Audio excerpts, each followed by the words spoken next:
Welcome to the heart and soul of Outdoors Radio. It's the Hooking Up and Tracking Down show. Going into our 12th season, we continue to share facts and give advice on the great outdoors, where stories are told, outlaws are exposed, and knowledge is shared by guys who are dedicated to helping you become a better outdoorsman. Your hosts, Gary McCoy, with a CMA award to his credit, is an excellent deer hunter and angler who's not afraid to pull the trigger or swing a bass in the boat. Mike Eccles, boss tournament trail director and a natural-born Louisiana outdoorsman who loves a great duck hunt or pitching a jig on a cypress tree for lunker bass. Steve Graff, a two-sport Northwestern State graduate and Iowa Pro staffer who continues his pursuit of tournament-winning stringers. Last but not least, Jay Watley, who pushes all the buttons with skills unmatched and does his best to make this program the best outdoor show on radio. Now let's jump on the front deck, grab a rod, and make that first cast with the boys who know it all. Gary, Steve, Mike, and Jay. Hey, thank you for tuning in. Hooking up and tracking down 1130 The Tiger, Gary McCoy. Guess what side of the radio I'm on? You're on the left. Left side of your radio. Yes. Over there near all the Circle of Champions. You're about the 20-yard line. Yeah, buddy. Actually, if you're looking at the radio from your car, you're on the right. Huh? If you're watching the radio from your car. I'm in the left. I'm on the left channel. Yeah, he's on the left. No, Yeah. no, you're not. Eccles is over on the right. Yeah. God love him. And Well, in I'm the not- dead center. I'm not Yeah. left wing. Right square. In the middle. In the middle. You got the Ranger Iowa Pro Staffer, Steve Graff. And, I'm of course, the cream filling of the Oreo cookie. Jay Bird is here today. And In the trunk. and you're not wearing your glasses. You having a problem? I can't find them. You And can't That's find a problem. You know? Can't find any of them. I have like 7 pair. Couldn't find any of them. Now, are you to the point to where, I mean, are yours prescription or are they just reading glasses? They're prescription. Okay. And you got 7 pair? So, yeah, I have a lot. So You gotta have a different are pair your for an daughters having outfit, dress-up day at school or something? I don't know. I really have no clue where they are. check your bowling bag. I've looked everywhere except there. So Okay. maybe Yeah. that's where they are. Yeah, Yeah, under the ball. Yeah. And I'm disappointed today. Why is that? He don't have a different hat on. No, that's the same hat he wore last week. Same Yeah. hat. Yeah. Yeah. Same guy. I'm really falling apart here, guys. Well, he couldn't find his new hat. He couldn't find his glasses. Yeah, to see his new That was hat. that was it. Hey, this part of the show brought to you by Despino Tire, Exodus Batteries, Bayou Outdoor Super Center, Steve Nichols Specialty Track Hoe, and Primo Targets. Get ready for hunting season and sight in your rifle using the best targets on the market today. Primo Targets, targets designed to last. Go to primotargets.com to learn more. And I got a confession. Eccles beat me again. At what? At fishing again. Thank you. Craig Brown had us over last week after the show, went over to Heartland 1010, and Eccles stroked me. It was, now I will say this, I was trying the Tokyo rig Yeah. first He was hour, experimenting. and I did catch a fish, but I will say this, I caught one fish on it. I wasn't impressed with the Tokyo rig in coontail grass. Right. It might work really good in hydrilla, but it's not made for coontail. The people that I know that have used it that I didn't know were using it have said it's not a cure-all. It's Yeah. not Right. but it is another tool, and it will catch more fish on certain days in certain situations. Yeah. Yeah. Yeah. So, Well, and that wasn't just, what we were fishing in was not conducive to anything other than we were fishing. yeah. what we're Eccles fishing. put together the pattern pretty quick. It was catch one here, catch one there, Yeah. catch one over there, catch a 7-pounder over there. Yeah. Watch McCoy cry, catch one over there. Well, I was in the front of the boat, Doesn't matter. So you had And- first doesn't shot. Doesn't matter. and No. I know the little lake. Yeah. so- Well. Oh, no, it does matter. Well. Just like size matters, it matters. Yeah. Well. He stroked me. Size does matter. But He you know started what? off with a little bait, and they were hitting a big bait. Yeah. There you go. Yeah. You know what the neatest part of the whole thing though was Craig had us over at the house when the fishing was over, and we sat on the back porch, and Craig gave us each a set of binoculars. How big were those deer? Did he say 240, 200? They at one time there was between 6 and 7 bucks out there together that would have gone anywhere from I'm gonna say 190 up to 250. Oh, it was. You've never seen A picture. deer You've never like seen a this. picture Yeah, of this. You've never, and I mean, here's one right after the other. That one that was laying down. Yeah. It was the furthest away from us.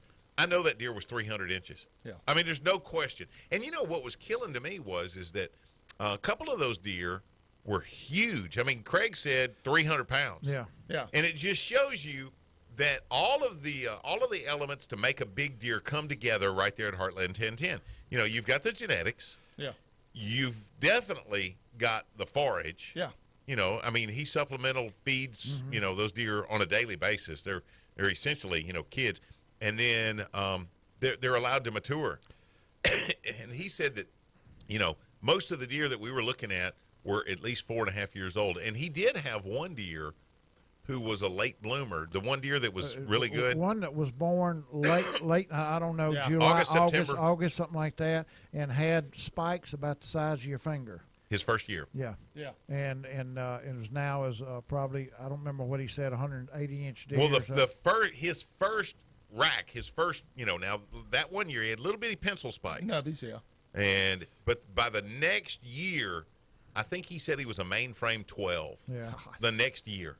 And you know, me and you talked about that, and I told you, to me, when you go to a place like that, it's like it's not even real. Oh, dude. It's like you're in a dream. I mean, Eccles, You're like, Eccles and I are what? just sitting there, and it's like, oh, look at that one, look at that Yeah. one, you know, and another one would walk out, and another one would come over. Yeah, and we're talking not just a good old 8-point. Right. You're talking 10s and 12s and there 180 are and people up. driving to Missouri, Illinois, Michigan, Wisconsin Yes. to try to hunt some of these ranches. Pennsylvania, yeah. When you can do it 35 minutes from your house. Yeah, I'm telling you, it's insane.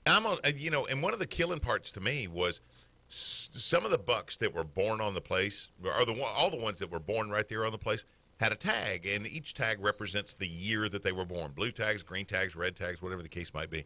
How many of those bucks did we see that didn't have a tag at all? Oh, a third of what we saw, that meant they were born in the wild. In the wild, exactly.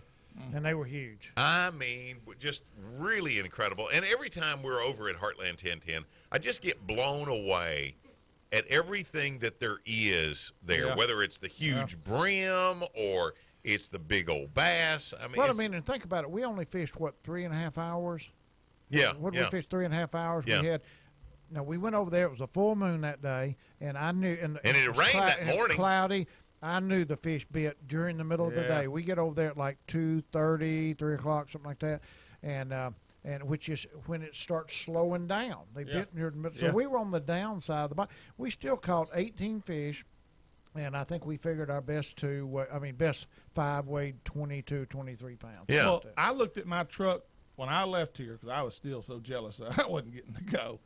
And I looked at my radar that's in my truck. Yeah. And it shows the weather front where it's coming down. Yeah. It had already come through. It was right on the edge of Shreveport right here. It had already come through Heartland. I thought, man, I bet at 10 o'clock this morning you could have Yeah. Oh, freaking smoked dude. them. I'll been bet incredible. you that morning it would have been unbelievable. But anyway. We got some events coming up. If y'all want to announce those now. Yeah, I got one I need to go here. Okay, Paul's Farm and Garden every year has a, he calls it the deer eating meeting, and it's just for his deer hunters. They have it outside, a barbecue, a lot of raffles and stuff. That's Paul's Farm and Garden up on North Market. That will be September the 5th at the store, and they'll start eating at 6:30. So if you are they got a lot of vendors there.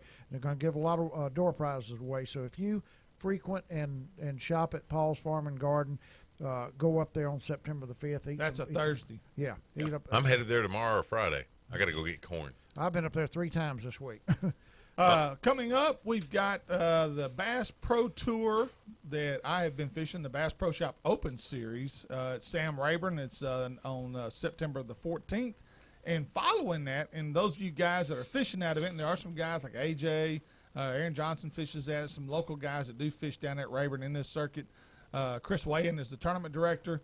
That tournament will take place on Saturday. Then Sunday, there will be a V&M tournament the following day. You can stick around, and it's a great kind of a customer appreciation tournament. First place, $5,000 based on 100 boats, which they should have no problem. They never had trouble with that, filling that tournament up. So if you want to hang around, a lot of great prizes and apparel, and got apparel bonuses if you're wearing V&M hat or shirt. So it's really a good event if you want to stick around for that. That's on the 15th of September. And if you're a Caddo Lake hand, the Tristan Lane Gun Memorial Tournament is coming up September the 28th. That's a Saturday. They're going to weigh in at Earl G. Williamson Park there on Caddo. What they do with this is pretty cool. They provide a scholarship for either kids that go to school at North DeSoto or I want to say somewhere in East Texas. I can't remember the other school. But they take half of the funds that come in on the tournament, and they go to a scholarship fund, and that's somebody that's going to be going into the fishing program at one of the local colleges. I just thought that was the coolest thing. Cool. Any rate, $100 entry fee, two-man teams, $10 add-in per big fish per angler. 6 a.m. until weigh-in is at 3:30, but last cast is going to be at 2:30. And if you got any questions about this, just holler at me, and I'll get you all the information. Should see entry forms all over. Or you can go to Facebook, Tristan Lane Gun Memorial Fishing Tournament. It's on Facebook. Here's Brian Gunn's phone number if you want to call him, 402-9399, 402-9399. But again, September the 28th. Tomorrow night, the QDMA, Quality Deer Management Association, their annual banquet will be held starting at 6 o'clock. And this year it's going to be kind of different, and I think it's going to be neat. It's going to be in the Agriculture Building out at the State Fairgrounds. You know, since the Red River, what do you call it? Riverview Hall. Yeah. Riverview Hall has been under construction. Trying to put a coat of paint on it for 3 years now. It's a lot of paint. City of Shreveport. They're remodeling. They're not ready. Most everybody's moved to Bossier, but there's been some of the banquets have held it out at the State Fairgrounds in the Agriculture Building. I think it's worked out real well for them. So tomorrow evening, QDMA out there. Next Thursday, the Northwest Louisiana chapter of Delta Waterfowl, their banquet will be at the Bossier Convention Center starting at 6 o'clock. Are they out of tickets on that? All the tables are sold. They got 3 or 4. They might have a few tickets at the door. Okay. They may have some walk-up tickets, but all the sponsor tables and VIP tables have been 80 tables sold out. So let's see. That'll be August 29th? Yes, the 29th. 22nd Okay. for the QDMA, 29th for the Delta Waterfowl. Okay, today's show here. Here in just a minute, we're going to find out what's your bass IQ. Also, you know, it's about that time. Dove season's going to crank up the first Saturday in September, and it's going to be different this year because normally we're able to hunt on Labor Day weekend. Labor Day, And this year, because the first day of September is on Sunday, Labor Day is going to be on the 2nd. Well, we won't be able to dove hunt until September the 7th. Yeah. Or is it the 6th? 7th. Okay, 7th. Yeah. Any rate, Louisiana Game Warden Troy Parker is going to be in at 11:30. He'll run through pretty much what he gives us every year, the do's and don'ts, what you can, what you cannot do. I've been on the receiving end of the Way cannot. more with Troy important to Parker. know what you can't do. Yeah, exactly. You can forget some of those I can do's. Yeah. Also on the way, straight up 12 noon, this one's going to be huge. On the Primo Target hotline, Cajun calls Kent Eason. He's going to tell you how to maintain your duck call and all the things that go with all that. All the components, the parts of it, and care. And, you know, I've had a duck call a big part of my life, and he told me some things the other day that never crossed my mind about taking care of your duck call. And how to maintain it, how to replace reeds and stuff like that. And then next week he's going to be back, and he's going to be bring the calls in and actually do some demonstration here in the studio. And I don't know. I know we're fixing to run over. One of the most top 10 recognized fishing guides in the United States, and we've had on the show, Tofu Bourgeois, died in a plane crash last Sunday evening.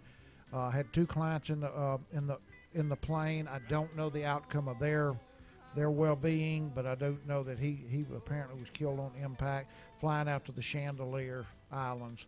So I saw that on Facebook. Last I heard, they were in serious condition. Wow. Two guys. Our prayers with their family. Tofu reached the pinnacle of his success when he was on the hooking up and tracking down show. Amen. No doubt.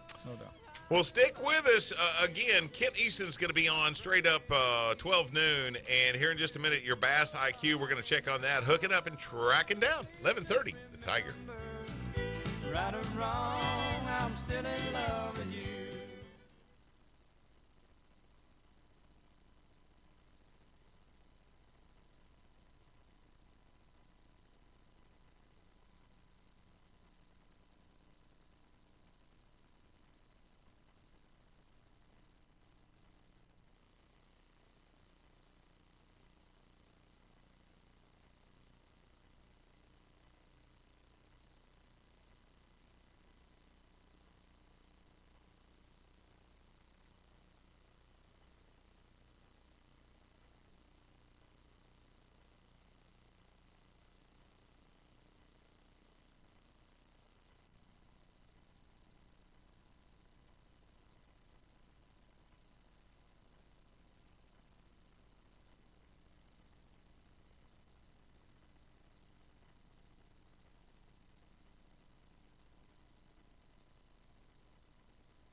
For the latest outdoor news and information, check out HUTDshow.com, a site dedicated to the great outdoors. This segment presented by Daiwa Rods and Reels, V&M Baits, J&J Exterminating, Stingray Line Cutter, and the Bob Seeley Big Bass Splash Series, where amateurs win money like the pros. Ladies and gentlemen, the future of tackle storage is here.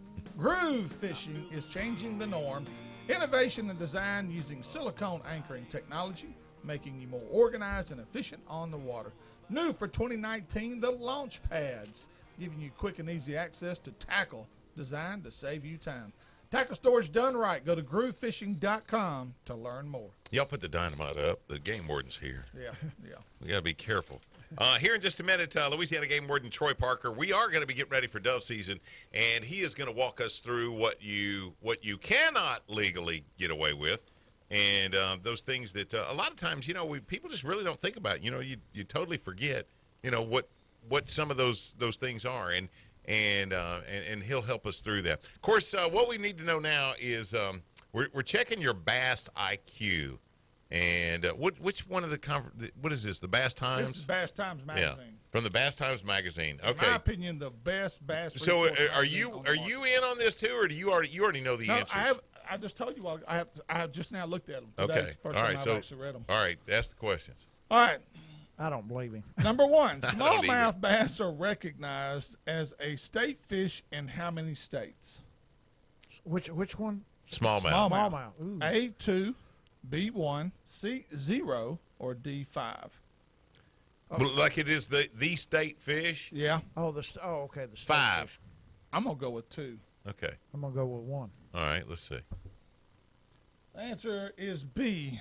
What is that? What 2. is B? 1. 1. Ah, pow, chicka, pow, pow. I win again. Let's see what state it is. Tennessee. Tennessee is the state that recognizes I that thought fish. you were asking how many states had the fish. I'm just wondering who has the cormorant as the state bird. I don't know. They need to be shot. I think if you take IQ of the bird, it's going to be California. Well, we have a winner. There we go. He wasn't the first angler to flip and pitch, but he made the technique a routine and ordinary part of every angler's arsenal. I know. And he earned a serious reputation as a tournament bass angler using this method. Yeah. Can you name him? I can name it. We can name it before you even call it. All right, give me the name. Dave Glebe. No. Go- Next. Well, then your Bass Times is wrong. Next. Well, Deep- give me the choices. 'cause I Guido was Hibden, Woo Daves, Wait a minute. Jack Chancellor, or George Cochran. Say it again. Guido Dave Hibden. Glebe is the answer. No, it ain't. Guido Hibden, No. Woo Daves, No. Jack Chancellor. It's got to be Jack Chancellor Or because it's none of George the Cochran. others. I don't know who Jack Chancellor Well, is. I'm not even gonna No. weigh in on See, that thing's stuff. wrong. All that's All right, listen. Okay. Listen to the question. Okay. He wasn't the first angler the to first flip and pitch. because the first one was D. Thomas. Oh, that's right. And D. Thomas taught Dave Glebe. Yes, and Dave Glebe left California, moved to Shreveport, Right. and made it. Okay. And they did a three monthly series on day on. Okay, D, read D. read Thomas. the answer there. I'm not listening to it. Now I'm Blah, blah, gonna blah, now blah. correct Eccles here. Okay. Guido Hibden No. No. is the guy that's No. given credit for that. D. No. Thomas might have been the first professional angler to bring flipping into prominence when he won the 75 Arkansas Invitational on Bull Shoals. It was the only BASS tournament event he won in his whole career, but Hibden showed everyone how it was done. Hibden won five events during his career using this technique. So, there you go. When you think of flipping, do you ever think of Guido Hibden? Nope. No. Now, I would have thought of D. Thomas first for me. Yeah. That's who I'd have thought of. D. Thomas invented it. Dave Glebe left there, moved to Shreveport, and won a bunch of tournaments around here. Yeah. One Oh, yeah. on Toledo Bend, one Yeah. on Bistineau. Yeah. Okay, but again, was he the one that made it a routine part of every angler's? Guido winning with it probably is what I would did say. that. I But would you know say what? that- Dave Glebe didn't compete on BASS. Right. So I think he did. Oh, did he? Yeah. Okay. I think I didn't- he I did. didn't- I didn't wouldn't- think- I'll okay. argue about everything. Was that not there.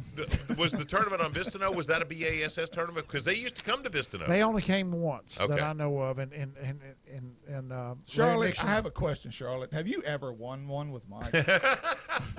Okay, moving on. All right. How many species of black bass are widely recognized? A, 8, B, 9, C, 4, or D, 5? Black bass? Black bass. species of black bass. You got the Guadalupe. You got largemouth. I'm not talking You got a- Mexican food. No, they got that Guadalupe. I'd have said 5 if I was guessing. Okay. Well, just guess 5. then. Kentucky, Yeah. the red eye. Kentucky's not a largemouth. Well, that's true. The largemouth, it's 9. 9? Wow. What do they say? Largemouth, smallmouth, spotted, Alabama, Florida, Guadalupe, red eye, shoal, and Swanee. I just saw an episode of one of the outdoor shows, and they were catching, and it was dadgummit, I can't remember that boy's name from over in Texas, the one that did so well on the FLW. He's like won the Roger FLW. Staubach. No, he's won the FLW 4 or 5 times. God dog it, I can't remember his name. He's got a great hunting and fishing show. Any rate, Wade Middleton. no, but along those lines. Any rate, this guy was catching those Guadalupe bass, and he said pound for pound, without a shadow of a doubt, one of the best fights in freshwater. Yeah, I would. Are they a small river bass? Yes, Yeah, current yeah, yeah. driven. Yeah. Okay. All right, the last one. The Bassmaster Elite Series angler who once worked for Bassmaster and BASS Times as an illustrator and as a columnist. Can you tell us his name? Bernie Schultz, Hank Cherry, Stetson Blaylock, or Jay Ellis? Bernie Schultz. Bernie Schultz. Yeah, it ain't, I would say Bernie. I wouldn't Bernie say Schultz. Stetson or Yeah. Jay. Number 4, Bernie Schultz. Yeah. Schultz. Well, I'm gonna say Bass Bass Magazine is right on that one. Yeah. Okay. Okay, I noticed that you got a note. They got a couple of them wrong. You got a note on here that another giant bass has Yes. been taken from Broken Bow Lake in southeast Oklahoma there at Beavers Bend. What are they calling giant there? Let's see. Oklahoma angler came within an ounce of claiming the new state largemouth record in late March when he caught a 14-13 at Broken Bow Lake. The current record is 14.3, 13.7. That just shows you how much better we are in Louisiana than they are up Yeah. there. Because Take- you can bring a 14-pounder to a weigh-in at Mike Eccles' boss tournaments, and you don't even turn a head. Nah, that ain't true. It's the same. You bring I don't know 14. what bring tournament you 14 been in. Yeah, to my tournament, I'm gonna polygraph you. Exactly. The guy thinks Gary Cox. He weighed a bass the largest ever recorded from Broken Bow, southeast Oklahoma. I'm headed there in a couple of weeks, matter of fact. And 5 of the state's largest have now come from this 14,000 acre impoundment. That's not a big body of water. No, it's Okay, really not. you have to break the world record by 2 ounces. Yeah. I wonder about a state record. Oh, good question. No, you have to break the world record by 2 ounces if you are from anywhere except in the United States. That's the new rule. South Africa, Japan, Oh, yeah. you don't So- qualify. oh, yeah, you didn't break it by 2 ounces. That Yeah, doesn't you're not count. from here. Yeah. We're not going to recognize that. That must have been some Louisiana politician in charge of that. We're not going to let them Japanese have the record. Have they locked in? I checked in the last couple of days, and Troy Parker's here. He might be able to answer this question. I noticed that they had not locked in all of the dates for this year's duck season, all the migratory game birds. They were having some kind of a convention or something where they were going to secure those dates. I don't know. Is his microphone? Do you know if that's been done yet, Troy? I have not heard about that yet. I thought they were already I thought set. they were too, Well, because it's actually a week later than I wanted it. Well, So I looked, and I mean, it was that they, and I didn't know this. They do this every year. They have some kind of a convention where they all get together and In they, August? now I don't know when. I just know that they late. do. Huh. And when I looked last, now it could have very well been that the publication I was looking at just had some old Yeah, information. that's just what we need, a bunch of drunk coon asses setting the duck seasons at a convention. We're gonna hunt in July this year. Yeah. We got 60 Open- days. open up We're gonna do 5 days a month for a whole year. Okay, and Troy, I'll ask you this. You're on the water a lot. Are you seeing any teal yet? Have Teal? not. I've been No on the river, been on Bistino, let's see, Cross, of course. He Cross walked doesn't across get much. Bistino. Yeah, That's but have not seen a teal bird yet. Really? Wow. I know one person that's reported teal, and they were on one of the ponds in Minden. Joey Hood going home from lunch, and it was either Turner Pond or Madden Pond or Minden Water Cesspool. So I don't know what it was, but they had a group of Canadians, Canadas. I hate it when you call them Canadians. Yeah, exactly. Canada geese, the Mexican whistlers. Yeah, I got some of those on my pond. And there was a bunch of teal mixed in with them one day last year. Well, That's there- the only report I've heard. There's a report at Longview that some Canada geese had already come down and landed in a big field outside of Longview. A friend of mine that I Well, went to yeah, school they with. just got up off That's that local golf birds. course. Yeah, they were right there. It's going to be local I was birds. like, Yeah. I don't know about that one. Just walk out there with a bag of popcorn. You get a limit. That's right. And I'll shoot everyone that flies over. Me and Troy will ride by and check on y'all. Yeah, there you go. That's right. Just let me know when that's going to happen. What about doves? Are you seeing me? Because normally on 220, when I'm headed to the house, I get right there about Swan Lake Road. That's Little Argentina. Little Argentina. And there's doves everywhere. And I mean, 2 here, 3 there now. Yeah. Is it looking lean this year? So far, the numbers have been below average, but Yeah. I've been seeing a few. And some of the fields that, you got your farmers, the Friersons, the Yeah. Canatellas, they're seeing a few. But I woke up this morning, and instead of being 85, feeling like it's 105, it was a little cooler this morning. So They say that will help. over the next 2.5, the long range forecast, the temperatures are dropping. Will Yeah, be dropping. that's gonna so that help. may push some birds down. Yeah, that'll help. We them haven't get them seen stirred any up. at our place yet, because if you put the seed out this soon, they eat it all They up. still will come, Time right. opening season. Yeah, That's why you're here today, I've Troy. already documented your spot. So, yeah. You're going to be one bored human being if you come out and set up where I do. Now, you know what?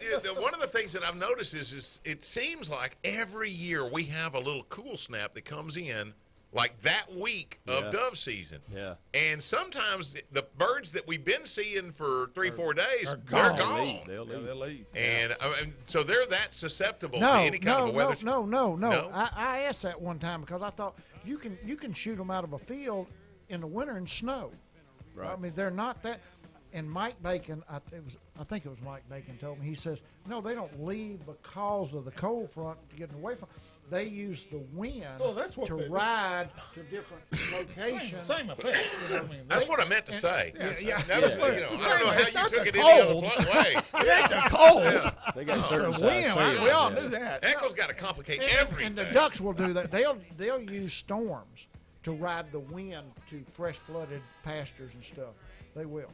So I guess the dove's doing that. And then somebody out there probably got a better answer than that. And if you do, keep it to yourself. I don't want to hear it. Yeah. We're hooking up and track it down. 11:30, the Tiger. Great.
The Hook It Up and Track and Down Show thanks you for tuning us in today. This segment presented by Spro Lures, Cypress Knee Outdoors, Nichols Department Stores, and Bellevue Meat Processing, makers of the best sausage on the planet and a proud supporter of the Hook It Up and Track and Down Show.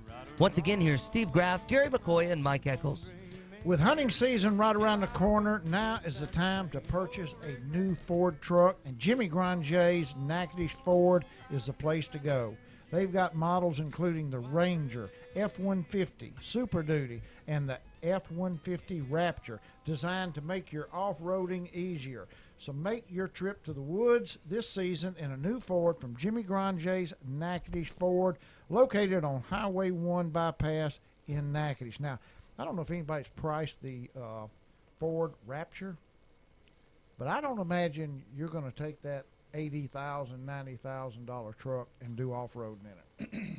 I don't know. You get one of those, that might be exactly what you bought it for. They're designed for that. I can tell you that if you look at one of them, you'll know why. I don't even think I'd take mine to Walmart. What do y'all drive, Troy? Do y'all all have to drive the same kind of vehicle? They put out bids, and all of us now have the Dodge Ram. Okay. The 2500. But on occasion, really? I mean, when they put out these bids, I mean, you might be driving a Chevrolet for a while or something. That's so correct. everybody's in a Dodge now. So if you see a Dodge, and it's like earth tone color, and got red lights on, and get No, we got blue. we got blue lights.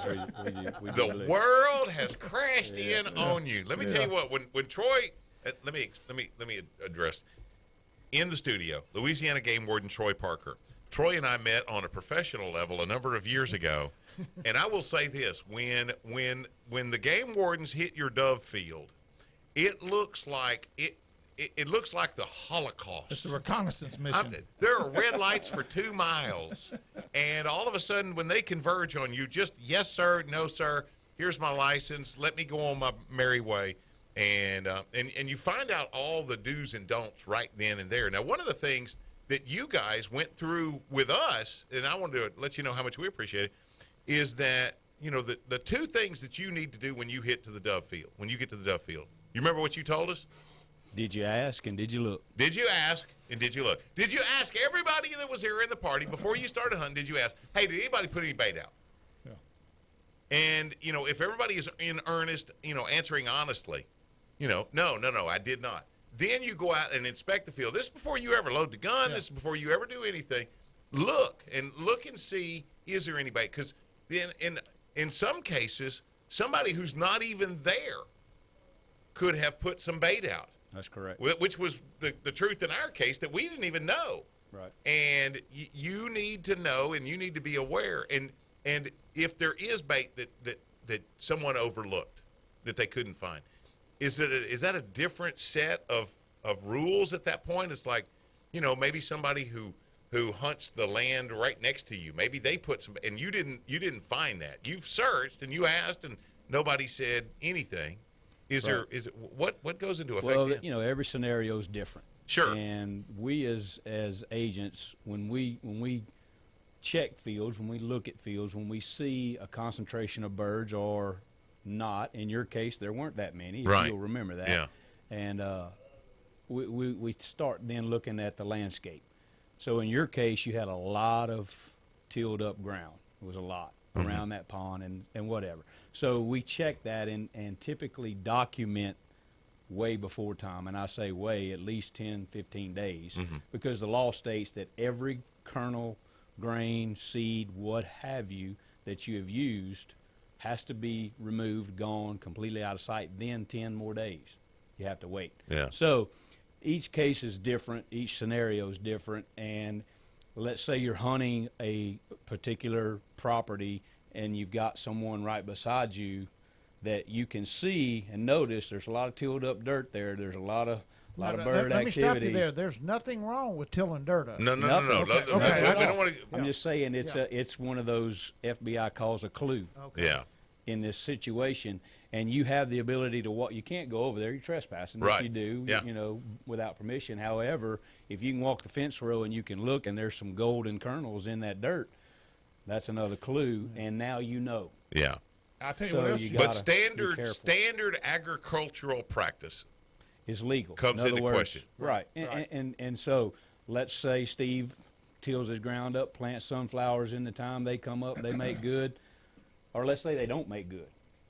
So he goes in there and bush hogs, tills it up, and he says, I'm just going to throw some extra seed in there just in case. They won't know. Yeah. That's illegal. Right. You cannot add to that crop. If it didn't make, that's not your fault, my fault, or God's fault. It's but you can't go add to it. Right. So that's illegal.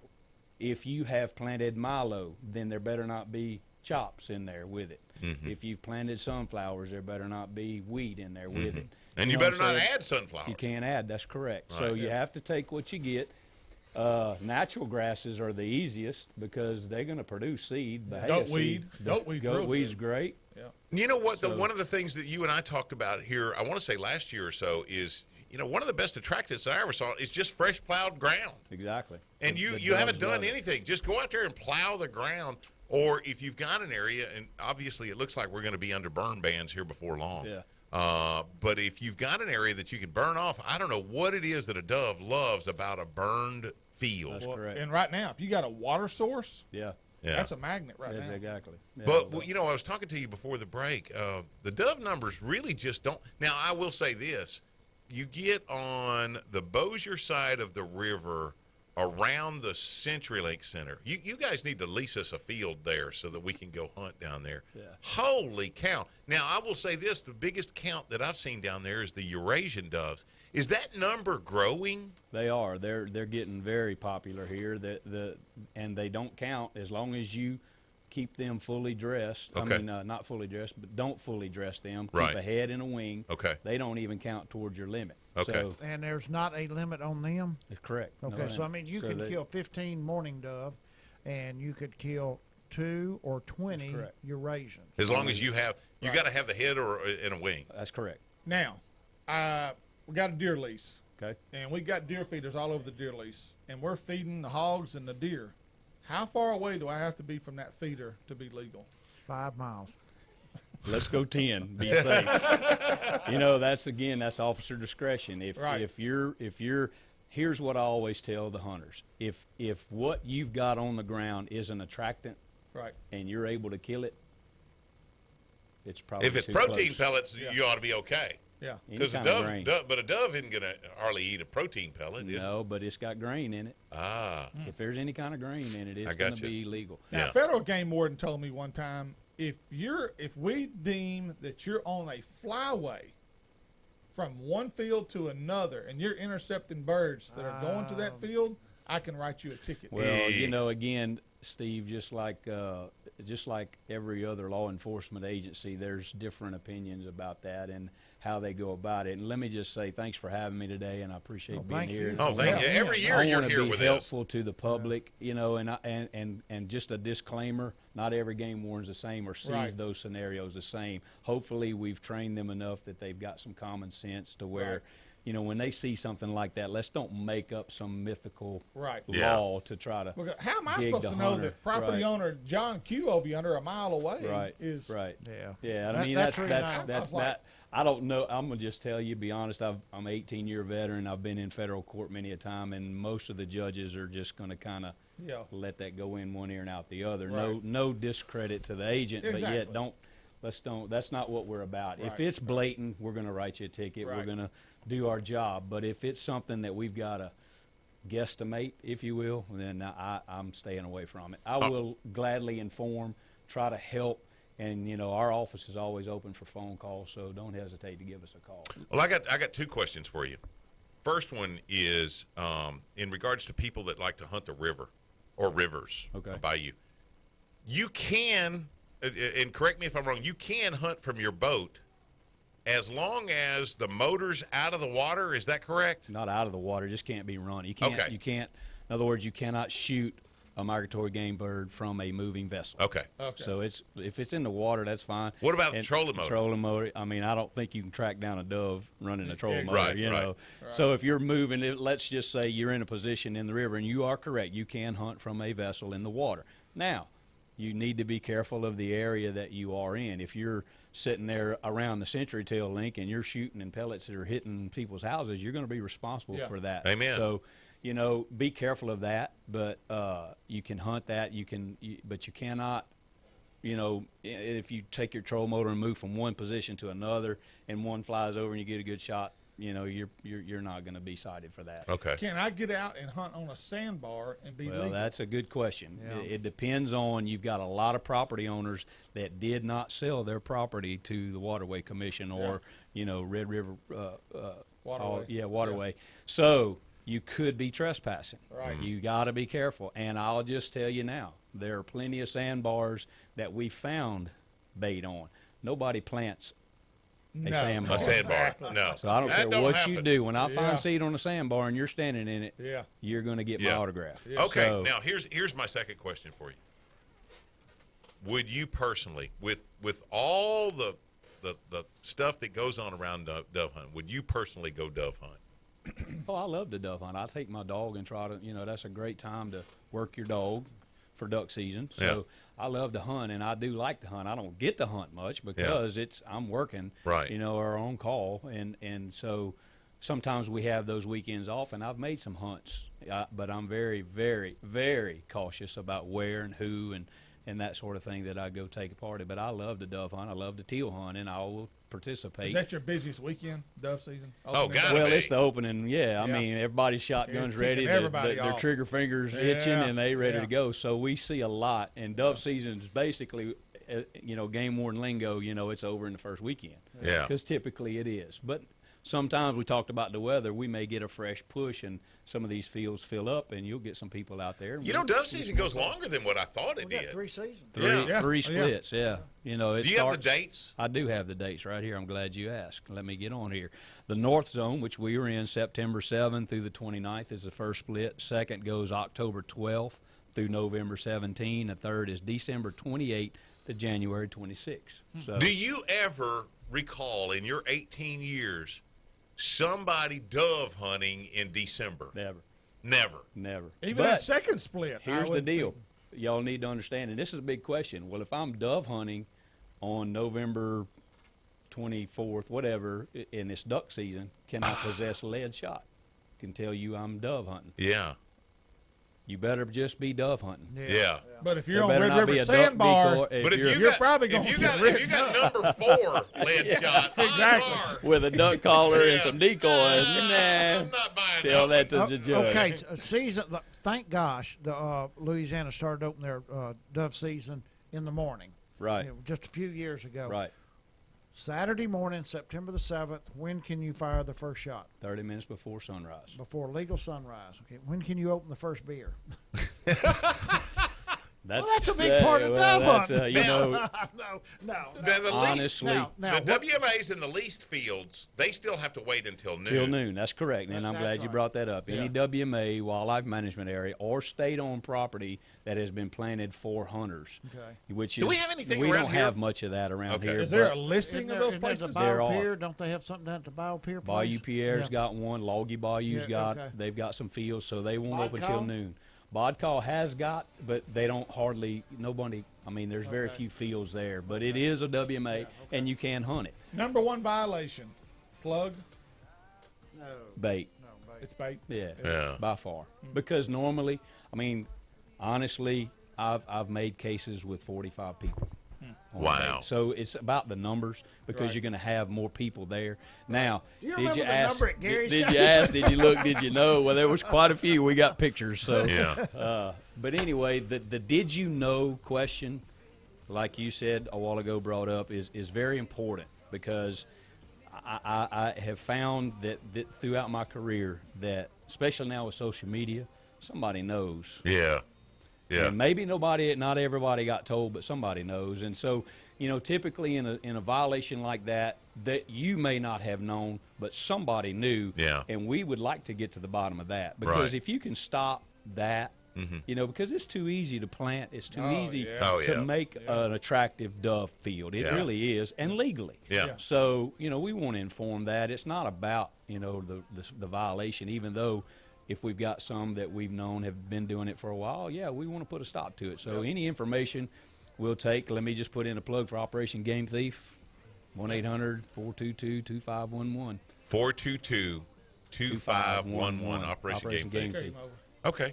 Will you hang out with us just a few Sure, minutes? I got Okay. all the We're going to talk deer hunting. Louisiana Yeah. game warden Troy Parker is here, and we'll visit with him more here in just a sec. We're hooking up and tracking down 11:30 the Tiger. Yeah.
Check out our video page for fishing tips and techniques, or if you missed the show, go to HUTDshow.com and click on the show and enjoy some great interviews you may have missed. This segment presented by Sam Rayburn Marina Resort, Paul's Farm and Garden, Exodus Batteries, and Candyman Pet Lodge. There's no place better for man's best friend. Go to CandymanPetLodge.com to learn more. Hey, it's Gary McCoy along with the Ranger Iowa Pro Staffer Steve Graff, the old mud hen Mike Eccles, and Louisiana game warden Troy Parker is here. It's our Exodus Batteries hot topic of the week. Of course, getting ready for dove season. What are we, 2 weeks. 2 weeks. 2 weeks from Saturday. And I can tell you from a personal experience, Troy will sit in a ghillie suit 100 yards from you all morning long, whatever it requires. 100-degree heat. 150 degrees out there, sweating his butt off to catch you. I never will forget, though, a good friend of mine, and I'm not going to call his name. But his initials are. No, but he went and peed at a barbed wire fence, and Troy wasn't maybe 50 yards from there. He said, I feel violated. Yeah, it was too close for comfort, that's for sure. But you know what? It was a good experience for all of us because, we did learn. We Right. we learned. And That's the honestly, And I don't. a lot of people y'all know learn from your Sure. experience. Oh, we made it a big joke in the whole Mansfield newspaper, and I mean, we have the. I think the next year was sign was come to the $550 the baited field, yeah. And it was the $550 dove hunting club, and you know who you are, But you would it would take a team of mules for there ever to be 1 ounce of added bait on those fields now, because of that particular situation. Mm-hmm. And I will say that there's a lot of people that try to overcomplicate things. Mm-hmm. Just don't add anything to it. Right. Put the plug in your gun, and don't shoot beyond. Now, the legal shooting time ends at Official sunset. sunset. Sunset, not 30 minutes Not after. 30 minutes after. We get to shoot 30 minutes before, but Yeah. it's not 30 minutes after. Yeah. Correct. And sometimes that's deceiving because you don't really. Yeah, well, it's still plenty light out here. Well, Right. dude, sunset was 18 minutes ago. Right. Yep. Yeah. And I mean, you don't traditionally have a whole lot of people, that are still shooting beyond shooting Not hours, do you? No, by sunset, Yeah. they're drunk. Yeah. Yeah. That's to say, most of That them. or too tired to pull the trigger, Yeah. it's so hot. But Now, and I'm gonna voice my opinion. First off, all the respect for law enforcement of any kind. But I will say that I think it's overkill for a dove. Over-policed. Not over policed, but overkill for a bird that lives on an average of 1 year that comes through here and then goes to Mexico, and To we die. never see it again. Right. To die. 15 birds. Well, you've and- maintained this for 8-10 years Yeah, now. I mean, I No, think it ought to it be is a fact. I think it ought to be a little easier for us to kill more doves, no more than we have around here. And I'm not saying that baiting ought to be allowed. I'm not saying that. But I just think that there's so many rules. A lot of people just said it's not worth it anymore. I'm not doing it anymore. I bet you there is a decline in people that hunt. Well, there, you know, you're because of places to hunt. right. You know. I would agree, and not only that, Mike, is the fact that now some of your landowners are looking at it as a financial means to supplement. Oh, Yeah. And so people don't want to pay. They got a commodity. You know, and then but and that so- takes on a whole new set of rules. doesn't it? exactly Yeah. because I run into people. Well, I've hunted here for 30 years. You're not yeah. going to run Yeah. me Oh, off. Yeah. Yeah, I know those. If you don't have permission, then you're trespassing. Yeah. Sorry. Yeah. So that's come into play, you know, because of the lease, and I agree to an extent that some of the limits are, Right. are kind of small, and yet at the same time, because of the Migratory Game Bird Treaty Act, Yeah. we've fallen into this category where you can go south and kill as many as a barrel can stand, Oh, yeah. in a different country, and I don't understand that, but Yeah. and I'm like you that I don't agree, but until we get legislation to change it, which is a federal because of the migratory game bird. Right. It's a federal issue. It's not just state level. Right. In a Mexico hunt, I averaged 92 birds per hunt Right. over a 2-hour period. Right. But you know what I was found insane. when It Troy is. and them on that particular occasion, they are essentially licensed federal agents. That's correct. During that particular time, Yeah. We carry a dual commission. Right. We are deputized federal Okay, agents. let's turn the page. Okay. we've got the possibility of somebody messing up this year and using doe urine that's not any longer legal in the state of Louisiana. Okay. What the problem has or evolved to with the chronic waste disease, which thank God so far Louisiana has no confirmed cases, but as hunters have noticed that the regulations and standards of transporting the deer across state lines thus has brought about some different set of rules. So this disease, it is very serious in the deer population. However, I don't want to be send out an alarm to the public to say, we're facing this. But yes, the doe urine has become an issue, and even though this disease is blood-borne, I don't really understand all that I've read about it because I'm not a biologist or I'm not a scientist. I'm just a law enforcement agent. However, we will be dealing with it. So if the attractant that you're using has doe urine in it, official, real doe urine, then it must be approved by this Archery. whoever scientist Right. that there is. It'll be stamped on that case. It'll be on each bottle. It'll be on each bottle. And a plug for Academy Sports. They've got a bunch of them that my son went through just last week, and he said you can pick the bottle up and turn it around, and it's got that ACG. Well, then, I got a question. What if I bought a bottle of Code Blue last year? You better throw it away. Throw it away? Yep. Well, no, we've been schooled, and now we have a taste test. Yeah, right.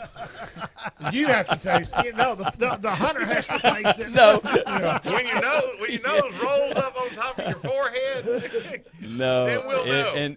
And so you bring up a great point. However, the word on the street is that we will be issued 2 vials of powder. If it turns red, it's illegal. If it turns green, it's legal. wow. Okay, but you Now, don't that's have the that word. yet. I don't. Yeah. That's the word.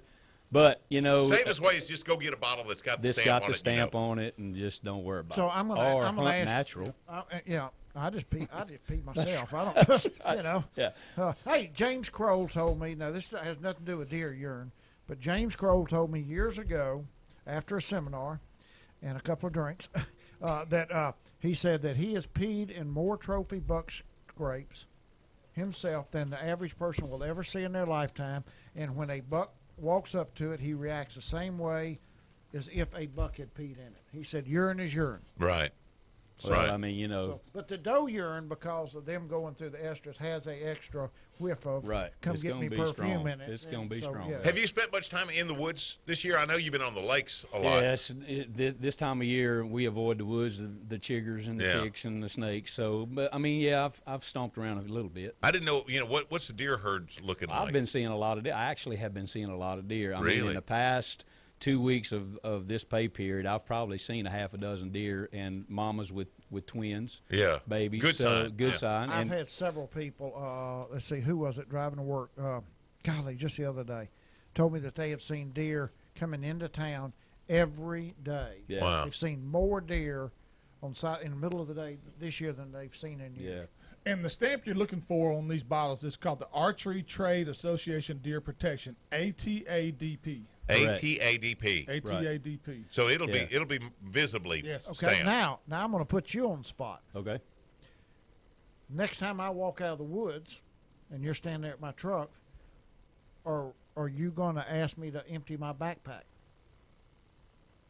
Well, and I possibly- I firmly believe that to support this to where we don't have a problem, but how are you? Let me just say this, Mike. Yeah. As an agent, any situation that we are in, any scenario that is hunting Yeah. or fishing, we have the lawful authority to go through Everything. anything Yeah. that possibly could hold either game or fish. Sure. Now, you may be deer hunting, but what if you decided to pop a squirrel, and so or a duck with a rifle, whatever. So if it's in your backpack. So the answer to your question, in totality, I do have that authority, Right. and may, but are we going to go through everyone? It just depends on how much they want this enforced. And I Right, say right. they, the powers that be, they're serious about it. Don't take anything away from it. But another question I had for them is, how am I going to even know they used it? Yeah. Yeah. If I don't walk out there, Right. which I'm the type of guy, if it's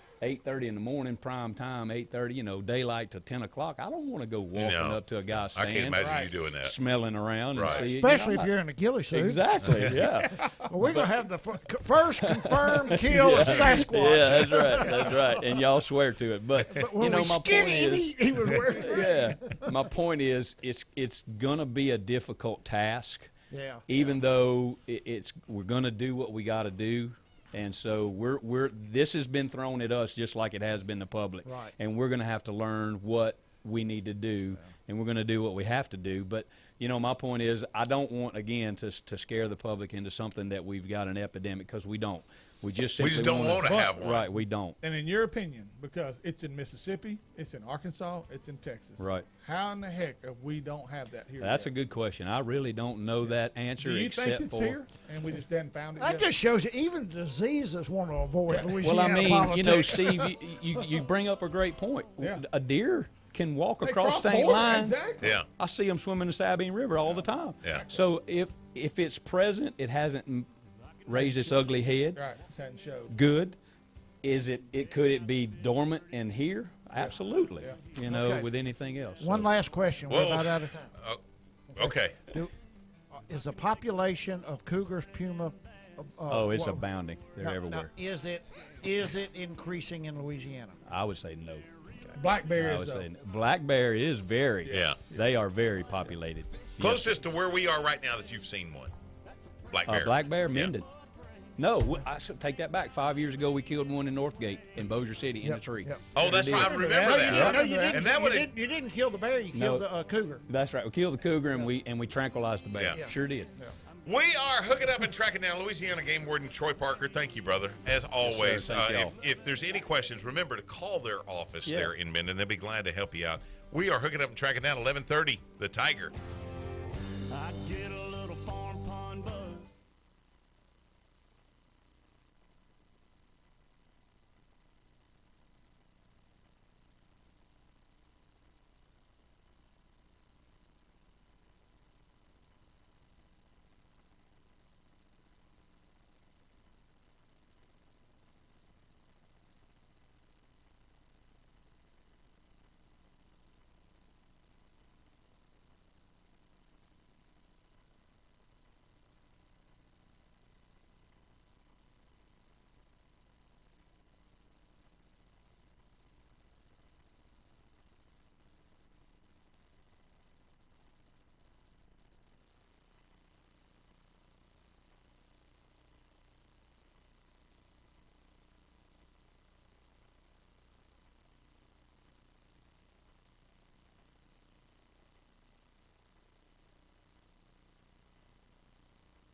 Welcome to the Hook It Up and Track and Down Show, a program dedicated to the great outdoors and making you a better outdoorsman. So sit back and enjoy the best outdoor show around, the Hook It Up and Track and Down Show. I'm Jay Wadley here, your host, Gary McCoy, Mike Echols, and Steve Graff. Hey, and this part of the show is brought to you by Despino Tire United Rentals. Thank you, David Duschel. I weed-eated around your trailer the other day, David, so you can thank me later at the deer camp. The Red River Waterway Commission and Davis Clothing and Outdoor. I got to get by there and pick up some new hook stuff. Carrying the brands you trust for both hunting and fishing and all things related to the great outdoors. And we thought we were going to have him on the Primo Target hotline, but Cajun Calls, Kent Eason is here. And you're going to, now we've got, for our television viewers, you're going to be able to see some of the stuff that Kent's going through. But we're going to go through how to take care of your duck calls. And, Eccles, you say that Kent showed you some stuff you'd never even considered. Well, I asked Kent to come in, and thank goodness he did. But we got to talk about, we're going to do this in 2 segments, the components, the parts, care, maintenance, and replacement of a duck call. We figured we could do a whole segment on, so that's what we're going to do. Thank you for being here, Kent. I appreciate the opportunity. Kent, the reed, obviously that's the most vulnerable part of the duck call, isn't it? Well, the reed and the cork, or the wedge that holds the reed down. You got to remember, it's a musical instrument. Right. It's a tool we use when we hunt. And a lot of people take for granted once they buy a call, and some of them are real expensive out there, they think it's good for their entirety of their lifetime. Yeah. Right. And they're not. They need maintenance. And one thing is, besides the reed after usage, like me, I hunt 59 or 60 days in Louisiana. And then I also hunt Arkansas, Ohio. You hate ducks, huh? I do. They got to die. It's those bad attack at 'em. ducks. Yeah, and you're welcome. Giving you a favor. He has saved my children. But we could start with, I'd like to start with just the finish. You know, duck calls come wood, acrylic, or a man-made material like this one I brought today, which is micarta. This is actually a accumulation of chef coats, jackets, that a father sent me this homemade blank and wanted his son's duck call made out of his chef jackets. So I did. Wow. But each call has a You mean finish. chef jackets? You mean cotton or not? That's 100% cotton. It's been laminated together, heated, put resin in it, compress it, and then after it dries, it becomes a usable product. So you can turn it on a lathe then? I can turn it on a lathe. It Wow. turns just So like cool. acrylic. That's awesome. So each call has different types of finishes. Of course, Can you make those out of Salvinia? I wish I could make a fortune, because I hunt Wallace Lake. And Oh, that thing's dude. almost done. So each call has finishes. The acrylics, of course, are just polished or they're sandblasted to a dull finish. Woods, however, and micartas can be 2 types of finishes: CA, or cyanoacrylate, which is just commonly known as superglue, and that's what this call has. And it looks like it's been dipped in glass. It's very durable, but the one problem with the superglue CA finish is if you drop it in a duck blind or in your boat, it's brittle. It could crack. Also, just to clean it, you just want to clean it with good old soap and water. Don't ever put acetone, alcohol pads. No chemicals. No chemicals on any form of finish on a duck call, especially the acrylics, because a lot of people flame polish them. It changes the molecular makeup of an acrylic call, and if you hit that with an alcohol pad, it will craze. The inside will just crack. And Really? It does. And then there's also very popular finish is an oil finish. I use a product called Velvet Oil. It's only made up in the Northeast. And that allows to absorb into the fibers of a duck call. And I had an Elvis painting with that one time, that velvet oil. Velvet oil, yeah. They sell them on the corner, don't they? So we're here at Nikki's some, restaurant some over there. dogs playing poker, something like that. So every year before duck season, you should wash your call. Wash it out with water. You need to change your reed. You need to change the cork or the Sanaprine wedge. That's the black rubbery wedge. Every year? Every year. The duck call, this musical instrument, relies on that constant pressure underneath the cork tab. Okay. So right there, this is the cork tab, and underneath that cork, this one happens to be a rubberized cork, and it has to have a great amount of pressure down on that reed to make it a very useful and a good tool. That cork degrades or disintegrates throughout the year. How do you remove the cork? With heat, you just push your thumbnail in there, twist it, pull it, and it's out. Okay. And so that also probably attracts moisture as well. it does. Moisture. Mike and I were talking. Moisture is another big issue, especially even in our cool temperatures, not cold. Wood carries moisture. It's not 100% moisture free. Right. So the wood fibers carry moisture. So I'm sure every duck caller out there, worth their weight in grain, is they'll have a duck call that sticks on them, especially after a rainy morning. You've been hunting, you've been blowing it all day, and they can't get it apart. Swollen. The one thing you do to alleviate that is in between calls or on a rainy day, in between ducks, just disconnect it on your lanyard and just let it hang on your lanyard so that it doesn't swell inside that enclosed 12/8 barrel. Great idea. It won't get stuck. So I always, after my hunt, I leave my calls apart, and I keep them in my blind bag. One of the worst things you can do, especially in summertime when everybody's practicing, because we all know our wives and lady friends do not like the sound of a duck call. So you practice in your truck. People will leave that in the truck, especially in our heat and humidity we have here. Hanging on the rearview mirror. The inside of a truck can get up to 170 degrees in our weather we have here. That will demyelinate this mylar reed. It'll just delaminate it. And so it'll start coming apart. I went to Colorado 29 years bow hunting. And one year, after hunting a few days, we came down in town to wash clothes and buy some groceries, and I had my bow laid in the back of a Blazer, enclosed. Went inside car wash, not car wash, laundromat, took a shower, ate, whatever, a couple of hours. The sun shining through the back window of that, I picked my bow up, and it had delaminated. The limb had delaminated from the heat inside that truck. And you're in Colorado. Yeah. You're in Fortunately, I'd already killed a deer, so I wouldn't have kept hunting for nothing in the world. Yeah. So it didn't really matter. Yeah. But I had already killed a deer. So, question for you, Kent. When you're talking, how do you store your calls in the off season? I store mine in my gun safe inside my house. Where it's dehumidified, the whole 9 yards. Temperature control. Yeah. And I leave them apart because each call will hold moisture. And if you allow it to stay in a freezing situation, the water inside the wood fibers will swell and your call will break, crack. Do you use those little moisture bags that little silica gel? No, I don't. I don't. Do those? Would they really work? That's outside my. Yeah. I'm just curious. You just know it's in the gun safe in the house. Yeah, That's right. Yeah. And I protect my duck calls just like I protect my guns. Because it's something I made. I personally made from raw material, made it into a musical instrument that I can fool ducks with. Well, and it was that mentality, that mindset.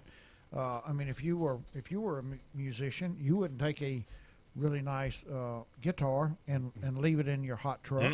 You wouldn't leave an oboe or any woodwind instrument in your car truck during the heat. And it's no different than this. What I'd like for you to just, as simple as it is, go through all the different pieces of what they're called, what each part is called. Sure. So you have a basic barrel, and that's the part where you blow through. Okay. The air accumulates, resonates, and then it comes across the tone board. The tone board. The what now? The tone board. Tone board. Okay. So this portion of this insert, the whole thing is called an insert. This portion that has a 1/4-inch bore through to a particular depth, and it has a particular profile where it falls off from high to low. It allows that air that resonates in the barrel to go across that reed, which you have a reed that sits down flat on the tone board, and you have a cork or santoprene wedge that holds that cork down, and it oscillates the reed and slaps against the tone board. And then, depending on how much or how deep you have your back bore or your exhaust, will be how easy it is to blow, how loud it is to blow, and how you can control it. And everything affects everything. The length of the insert, the length of the bore, the length of the depth of the tone channel, how long the barrel is. The bands, most people think they're decorative. They don't. They have a function, especially in a wooden call. You just made that call today. I did. I love the fact that on Eason's Cajun Calls, on the tone bore, you're going to find his name, Ken Eason, and today's, or whatever date you manufactured that. It's my signature. Now, I do make homemade custom calls, which I'm backlogged a year and a half. I'm not currently taking custom orders right now. Well, that was one of my questions. How long did it take you to make that one? I started this one about 9 o'clock this morning and finished it at 11 and walked out the door to come here. I'm talking about the one with the This. yeah. That one, The apron. that one had to be sleeved. So this material is not a good sound production. This homemade micarta is not a good sound production material. So you have to sleeve it with a material that is conducive for making that good sound. This one happened to be acrylic. And so I sleeved it all the way through this handpiece, just turned it down to 9/16. That's 5/8. And so that's what you have to do to this homemade material, is you have to sleeve it with a good material. Wow. So that's a beautiful call, and it's a sentimental call, but it's not something you'd take into a contest. I mean, because you said Not Main Street contest. Right, My calls will run with the best of them on meat calling Right. contests. Yeah. Calls that sound like ducks. Right. Not calls that judges the range of an instrument, and it judges the person who's blowing it, how good he can control his air. You wouldn't hesitate to Can take you- that to a blind. Oh, no. That one right there, I would much rather, even though I make calls that look pretty, because Yeah. it's just my nature, I cannot stand that people put my calls on the shelf. Yeah. I would rather them put them on their lanyard, Yeah. Right. take them to the duck blind, and Beat them up, use them. And I give a card, and I have all my contact information on each and every call. I have a 100% guarantee. Your call finish, that CA, that super glue finish, cracks and breaks on you, bring it back to me. I'll be happy to take the old one off, put a new one on. So when it comes to calls, obviously, different sounds are achieved with different materials, different reeds, different setups, the whole 9 yards. But all in all, day in and day out, which one is a better meat caller, a wood barrel or an acrylic barrel? That's a great question. It all depends on the area you hunt. I hunt a cypress-studded lake that I'm not in an open area and have to wail at them. So I do make a call that's out of acrylic, and I have it CNC. There's a computer-generated laser cutter that makes it for me, and it replicates everything I make hand. And that call is loud, and it's great for rice fields to get their attention. But if I'm hunting where I hunt and I want to finish my calls, I use my original call. I would rather have wood because it's a little more mellow. Mm-hmm. It doesn't have that crisp acrylic sound. And I would rather it be more mellow, nasally, like a real mallard hen. All I do is try to mimic a mallard hen. So is that call 10 years later, does it sound different than it did the day you opened the box? Again, it all depends on how well a person takes care of it. That they change out the reeds once or twice a year. I probably change mine 3 or 4 because They're too cheap to not change out. That's correct. I Right. have thousands of reeds. People can bring my calls back to them, and I'll retune them for them. Yeah. They come to my shop. I had a fellow yesterday come to my shop. I tune the call for him, not for me. Speaking of your shop, where is that? It is behind my house in University Terrace. Okay.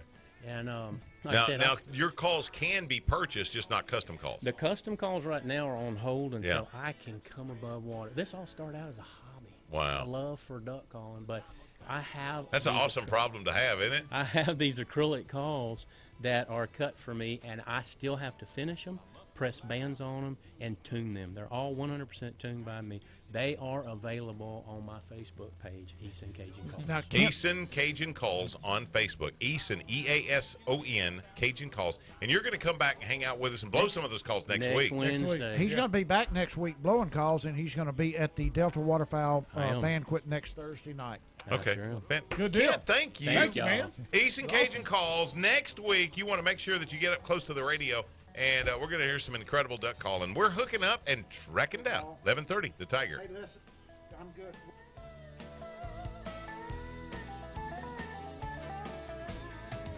Bucket seats, soft as baby's.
Here at the Hooking Up and Tracking Down show, we love to eat. And if you do as well, go to the HUTDshow.com and click on Great Places to Eat. Or if you'd rather cook, check out our recipe page. This segment presented by Seaguar Fishing Line, Ranger Boats, Daiwa Rods and Reels, and Silver Star Smokehouse and Barbecue, offering the best steaks and barbecue in the Arklatex. Once again, Daiwa continues its innovation for 2019, introducing the Tatula Elite PF, a pitching and flipping reel designed to pull big fish out of heavy cover, offering two high-speed gear ratios, 7-to-1 or 8-to-1. Still the great T-wing design on a lightweight aluminum frame. Daiwa continues to lead the way with great innovations. To see this in the entire lineup of Daiwa rods and reels and great fishing opportunities, stop by Bayou Outdoor Supercenter, Toledo Town and Tackle, and Nichols Department Stores, or go to Daiwa.com to learn more. And we've got some more candidates who have stepped up to the plate for us and helped us out with some illegal activity. We got some good Otherwise, ones. we wouldn't have anything to talk about. Agents cite 3 subjects for illegal deer hunting in Grant and Rapides parishes. Agents cited Brandon Bird, 23, and Tristan Trussell, 18, and a juvenile from Dry Prong. Hunting deer during illegal hours, possession of an illegally taken deer, hunting deer from a public road, hunting deer from a moving vehicle. I don't know why I wanted to say bicycle. Hunting deer without a basic and a big game hunting license. Bird also arrested for illegally possessing a firearm by a convicted felon and booked into the Rapides Parish Jail. The juvenile was also cited for hunting deer with an illegal weapon.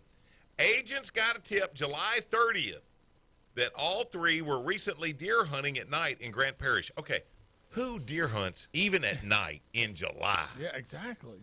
I mean, when you shoot it, the fun's over. I mean, you got to clean it in July. Yeah. You know, what's that time got to be? You know, you got to get it cleaned in 15 minutes, I'm sure. These got to be people desperate for meat.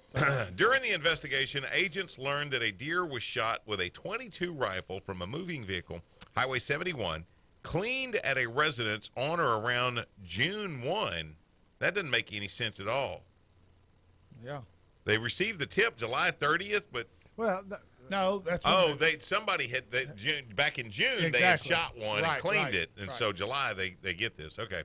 Then Bird and the juvenile then left the residence in Colfax, attempted to take another deer within Rapides Parish from a moving vehicle with a .22 rimfire on Highway 167.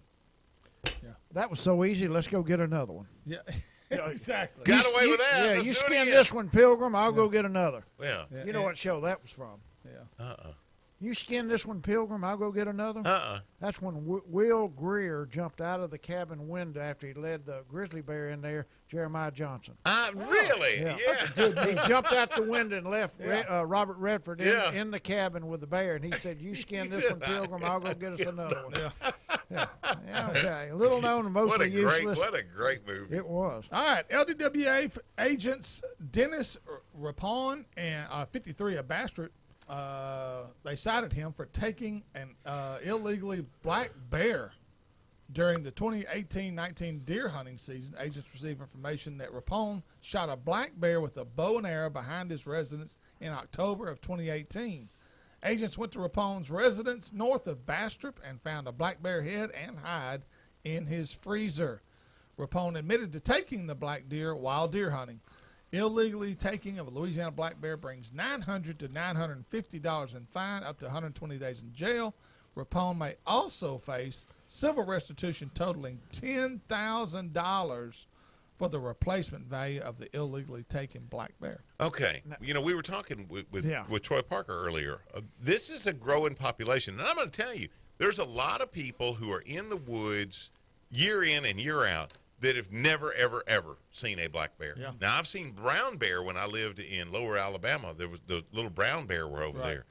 But I've never been in the occasion where I saw a bear. And I'm sure that, you know, that little demon that fights with that little angel, you know, in you that we all have, man, it'd be so cool to shoot me a black bear. This would be so awesome. I've heard they're good to eat, or you know, I've always wanted to have one. I see those guys, Jim Shockley and them, they shoot them up in Alaska and all. This is something that, you know, you got to kick to the side and understand, because they're going to start showing up at the woods near you. Yeah. You're right. It's not a matter of if, it's a matter of when. Well, my question would be, if I'm on a stand and he passes through, I'm okay. When I come off that stand at dark and he's between me and my truck on the same logging road, he's not going to attack you. That's you don't know. Most people don't know that. He's a vegetarian. Most people don't know that. They're just gonna. It's a bear. That's how they're gonna look at it. Throw him a fruit roll up. He'll leave you alone. I've had a couple of run-ins with bears in Colorado, and they are so afraid of you. Oh yeah, it's unbelievable. We talked a while ago. I think y'all mentioned it. No, I think it was off the air. A lot of the bears shot in Louisiana, which hopefully there's not a lot, are mistaken for hogs. Yeah.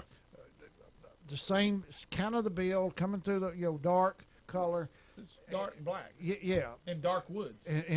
But when you shoot it with a bow, there's no mistake. When you're that close, you know the guy knew what he was doing. I agree. I agree with that. But now in that, I had to get down out of a stand in Colorado and go to my four-wheeler where a bear had walked to my four-wheeler after dark. Yeah. That's an eerie feeling. Yeah. And sure this one was probably a 300-pounder. Hey, I had and they can call it whatever they want to, a Florida panther, mountain lion, cougar, puma, I don't care. I had one between me and my truck, and my son was about 3 years old at the time. And, dude, let me tell you, when one of those suckers hollers at right there just after dark, and a peafowl, the female peacock is called a peafowl. When she sounds exactly like one. Yeah. It sounds like somebody has just gut shot a woman. Right. But I'm going to tell you right now, knowing that you just saw it and he's between you and the truck, it's nerve wracking without a doubt. Okay, I like this one. Caught with their pants down on Lake Granbury. Game warden. That's in Texas, right? Granbury. Yeah. Yeah. Granbury.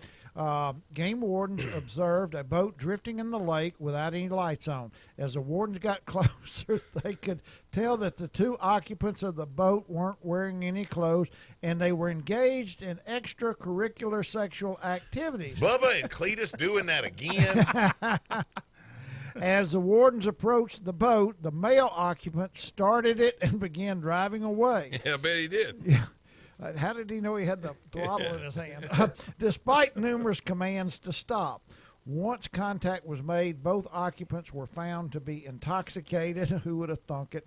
The driver was arrested for BWI. BWI, bonking it while intoxicated. What is BWI? Boating while intoxicated. What were they doing? It was dark. Yes. Yeah. It was dark, and they He'd were been out fishing. That's Okay, now tell me that you have never one time ever in the boat. I'm not going to tell you that. Okay, that's my whole point. So I'm saying, what were they doing wrong? Oh, okay, yeah. I'm saying, what were they doing wrong? They weren't. Except he got drunk and ran. Okay, I'll stop. Now, you just sit still for just a minute. I just need about 2 more minutes. Yeah. And then we'll talk. I'd have been mad at him for interrupting me. Houseboat was checked for no 360-degree stern light. I didn't know that they had to have that. Houseboat, 360-degree stern light. They have to have something on top that goes. Yeah. That you It has to be the highest point on the boat. Occupants were questioned regarding a report that the rednecks of the vessel were hitting golf balls at passing boats earlier in the evening.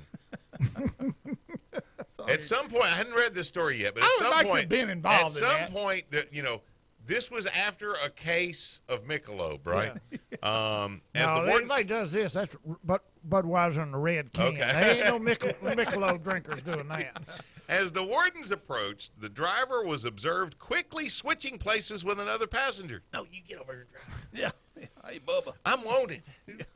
The suspect was questioned about operating the vessel and admitted to driving the houseboat before he switched with another passenger. Signs of intoxication were present, and the suspect was taken to shore for testing. The suspect was arrested, and a warrant for an alcohol blood test was obtained. All subjects were also sentenced to the Tiger Woods Golf Academy to work on their accuracy. Yeah, buddy. Well, game wardens took my gun away from me. What about? Well, they took my rods and reel. What about you? They got my putter. I'm going dove hunting next weekend with my 3 club. That does sound like fun, though. Hey, senior editor or retired senior editor of BASS, Dave. How do you say Dave's last name? Preck. Preck. Preck. Okay, I didn't want that. Wasn't what first came to my mind. Okay. He's retired. He's retired. Yes, he is. He's enjoying life. He's now. he's hitting golf balls off the top of a houseboats. houseboat. Dave Prack is on the Primo Target hotline. Up next, hook it up and track it down. 11:30. The Tiger.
If you missed part of today's show, you can catch us again Saturday morning from 6 to 8 right here on 1130 The Tiger. This segment presented by Jimmy Grange's Natchitoches Ford Lincoln, Gamakatsu Hooks, Primo Targets, and V&M Baits, winning baits designed by Major League Fishing Tour champions.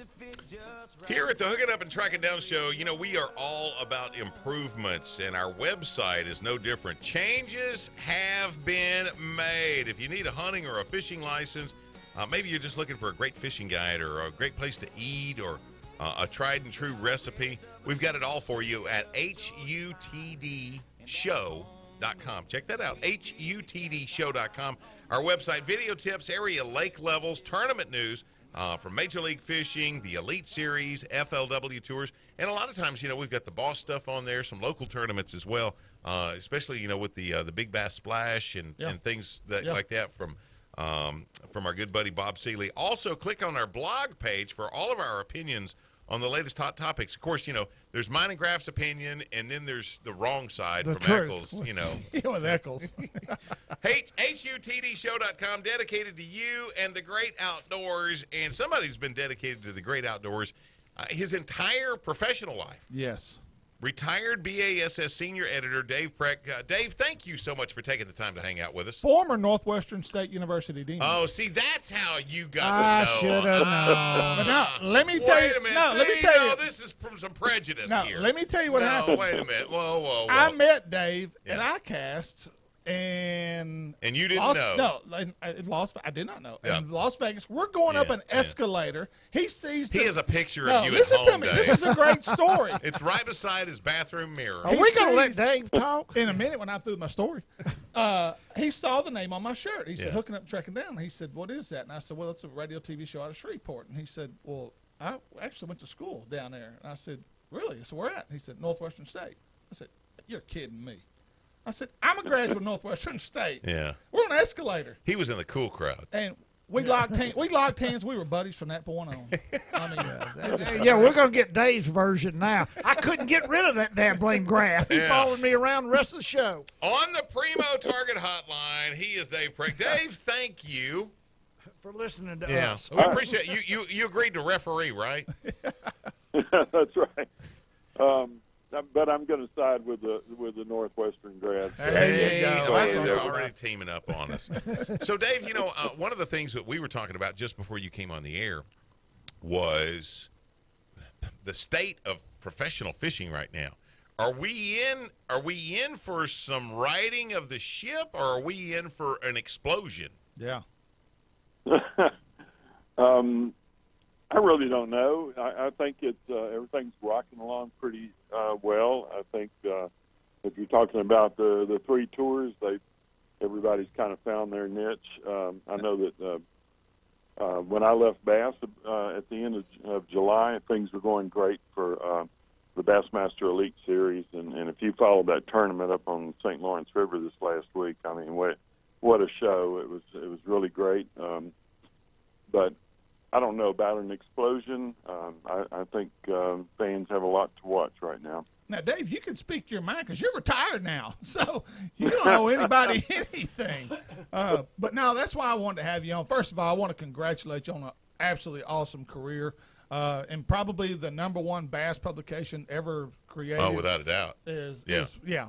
due to you. I want to say thank you for that and all the work you put in. Thank you. That was just an outstanding job. I don't know how they replace a guy like you, but anyway. And again, the state of bass fishing today, it depends on who you talk to, and we know all the guys. We know all 3 tournament trails. We know every one of them. Had a lot of them on the show, and of course, depending on which one you ask, they'll tell you where they think the state of it is, and it all favors wherever they're at. Of course, you're an independent now. You're an independent, Dave. And I've always said, we always said on this show, BASS is not going anywhere, is it? No, it's not. And really, the way to look at this for the long term is to realize that what's important is eyeballs, the number of fans that follow one tour or the other.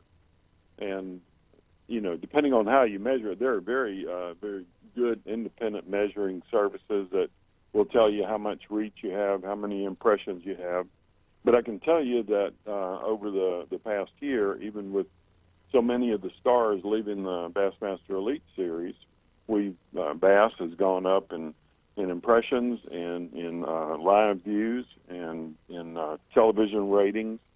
And all the major metrics are looking good in the BASS column. I can't tell you what it is with FLW or MLF for Bass Pro Tour, but it makes a statement that, and also attendance at tournaments. We set a record at St. John's this year in terms of number of people who showed up. So all those measurements look good for BASS, and it's important when you consider that the stars have left and fans are still following the Elite Series. And also, too, as three guys sitting in this studio, I always felt like we are the guys that have made BASS what it is. It's us. It's not those superstar anglers that made it. We are the guys that are actually buying the subscriptions and ordering the magazines and buying the DVDs. Sure, those guys have a great reputation as fishermen, but we have built BASS. Now, when from you a say public we, not perspective. just us three, you're talking about the No, general, he's from talking a about public general perspective. public. Yeah. Yes, yes. You know, public Shoot, perspective. I bought my lifetime membership to BASS in 1987, 88, somewhere along in there. So I've been a lifetime member. Right. I want to say back then it was like $250. Right. And I wish I'd have done that. And I was like, and I've looked now, and it's like I think that I will outlive, or no, that BASS will outlive me. Yeah. I Oh, think I'm sure. I think I'll get one of those the month that I die. Yeah. No, seriously. I agree. Well, I hope you. Yeah, I hope it I wasn't. hope you I hope it also wasn't the have- August subscription. Oh man! Go ahead, Dave. No, I agree with you. The fans and the media, those two are the key elements, the key to the success of BASS. And the media came along with the very first Bassmaster Classic back in 1971 on Lake Mead, and Ray Scott invited about 25 of the outdoor writers of the time, and from then on, it's almost been not really a partnership. Everybody's been pretty objective, but Bass has gotten a lot of exposure, and then the fans have followed that. And it's going to be even better. We're celebrating the Year of the Fan with our 50th Bassmaster Classic next March in Birmingham. So that's going to be a great culmination of a great celebration. Dave, one of the things that occurs to me is, you've seen it all. You've been there. Yeah.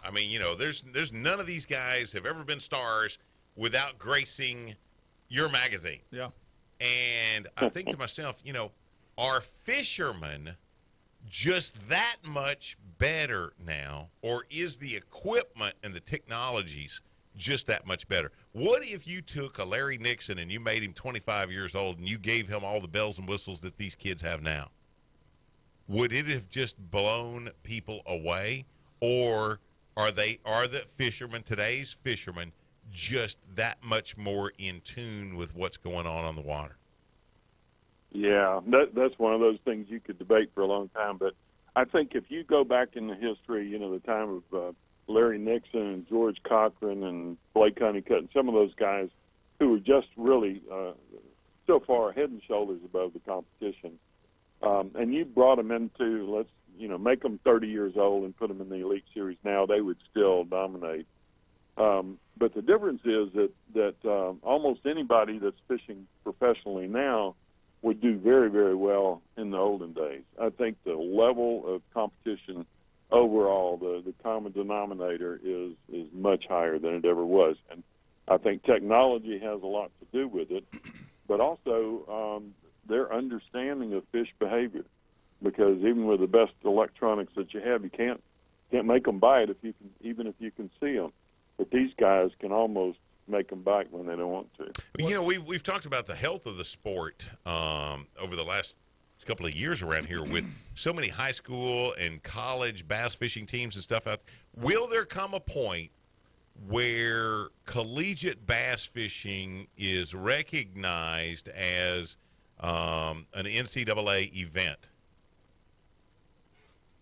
I don't think so, and I don't think it's necessarily a good thing. I like for it to be recognized. Yeah. However, once you get into the NCAA level and you have true team sports, then you got all kind of regulations and temptations to to maybe take advantage of the rules. I just like the way it is now, where it's almost like a fun fishing derby or circuit, and some of the anglers are showing that they can really catch fish even at that age.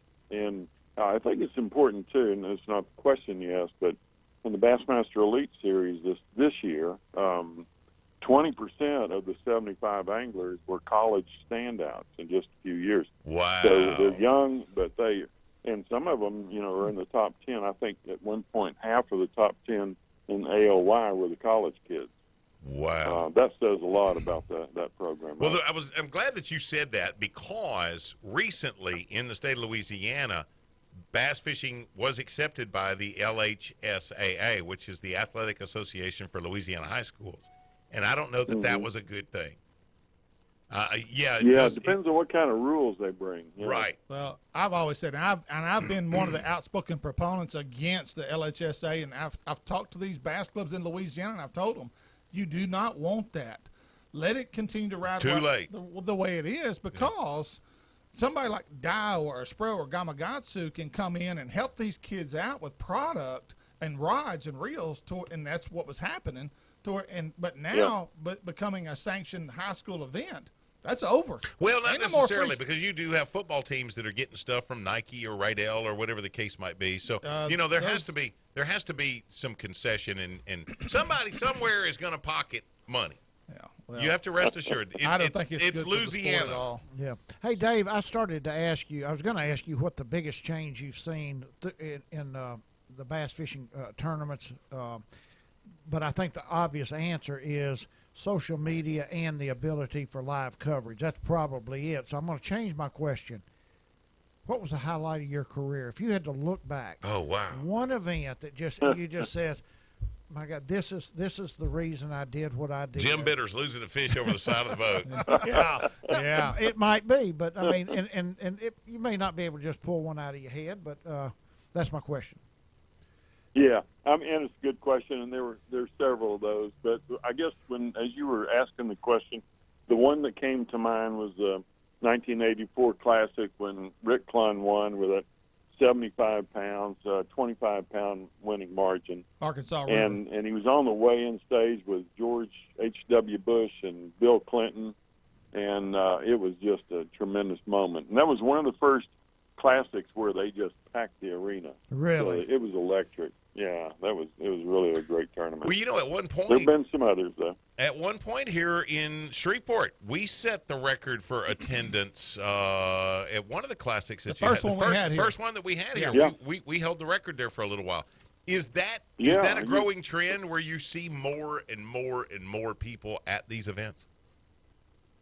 Well, the latest record was set this spring in Knoxville. 153,000. I think it was 132,000 back in Shreveport, and was it 08, somewhere around there. Mm-hmm.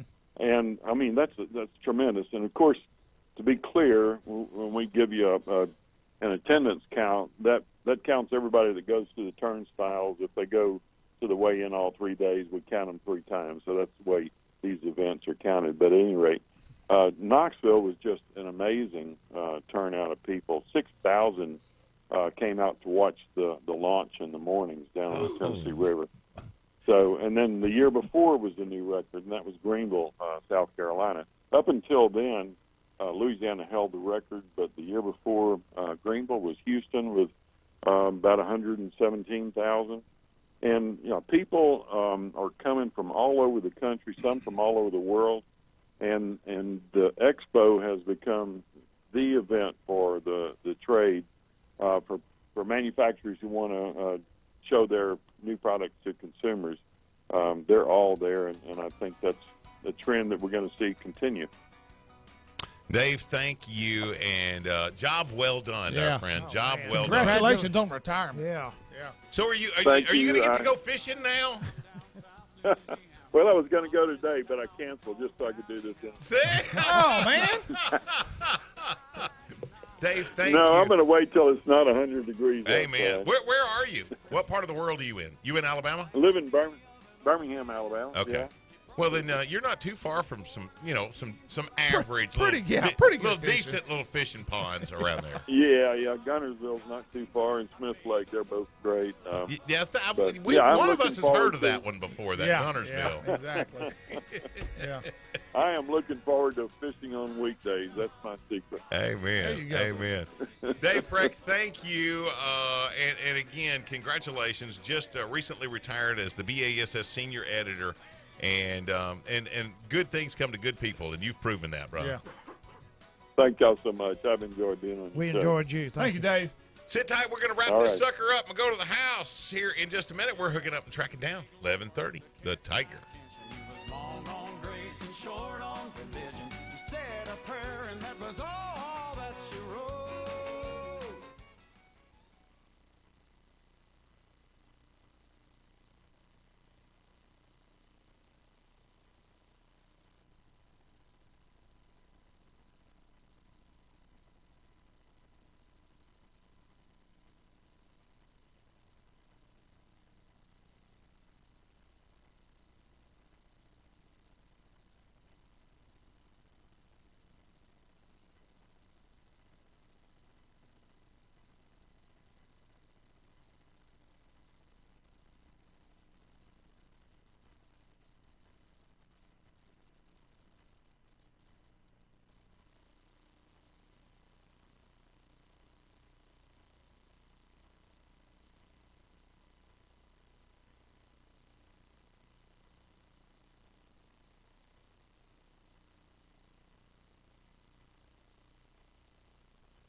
Thank you for tuning us in today, and hopefully you've learned something that'll make you a better outdoorsman. This final segment is presented by Sprolors, Nichols Department Stores, Cypress Knee Outdoors, and Bait Cloud, a fish attractant for both fresh and saltwater species. Make Bait Cloud a part of your tackle box. Go to baitcloud.com to learn more. One more time, here's Gary, Steve, and Mike. Here's your Iowa best times to fish. This weekend is rated as poor for all 3 days. That means go to the deer lease. But that does not mean that I we think Dave's can't off have the phone now. a buzzsaw. Yeah. But that does not mean that you can't go out and catch a few. The moon will be at 50% on Friday, decreasing down to 35% by Sunday night. There's a 30% chance of rain each day this weekend, with daytime highs in the low 90s and lows in the lower 70s. Best time will be early to mid-morning Friday, 5:30 to 8:30 a.m., sunrise 6:43, sunset 7:50. Saturday, 6:18 to 9:18 a.m. with sunrise at 6:44, sunset 7:49. Sunday, 7:12 to 10:12 a.m., sunrise 6:45, sunset 7:48. This has been your Iowa best times to fish. You know, my dad said he lives right up the road from me. He said we got 0.86 inches of rain yesterday. Did y'all get a rain in Natchitoches? We had a rain around Natchitoches, yeah. We actually on the way out to Lakewood Inn, we had some rain, but just little showers. I've been watching the This is- long-range forecast like you were talking about, and it seems like, today was the last day that it's supposed to be hot. I mean, we start cooling off a couple of degrees each day. According to Alexandria weather forecast, Saturday and Sunday there's maybe a tropical system moving our way, and they were calling for considerable amount of rain from Alexandria North? Not quite this far up Okay. yet, but maybe by Monday or Tuesday it'll be here. Okay. I'm hungry. HUTD shows best places to eat. Two Johns. You know what? We need to go back. It's about time. dude, It was about this time last year, wasn't it, when we were there? Yep. If you're looking for a restaurant with great food and atmosphere, Two Johns is that place. Amazing food, from great appetizers to steaks and seafood to some really good pasta dishes. Two Johns just might be the best place in Shreveport-Bossier. Fine dining with live entertainment and a dessert menu that's off the chart. Located at 2151 Airline Drive, Suite 1500, Bossier City. So for your next celebration, book a reservation at Two Johns and enjoy one of the best meals you'll ever have. For reservations, call 318-841-5646 or go to 2 johnsrestaurant.com to book online. The last time I was there, I was walking out to the car, and Dr. Corky Davis was going in. He came over the car, and we talked for a few minutes, and he asked me what I had, and I had a steak. And he said, next time you come, he said, as good as their steaks are, get their fish. He said they cook some of the best fish dishes he's I never ever had eaten. fish there. Yeah, me neither. It's just hard for me to go to a steakhouse and Yeah. and not eat a steak or Hey, let me steak tell you and what, a shrimp bunch of or- my friends just go over there and hit the bar, like on, Thursday I'm afternoon, in. Friday. And I mean, that bar stays really know. busy. Yeah. So it's not like this, a steak's the only reason why people are there. Right. And next week we got Paul of Paul's Farm and Garden going to come in and talk about deer supplements, so you don't want to miss that. And, of course, we're going to have Kent back again, talk about the duck calling.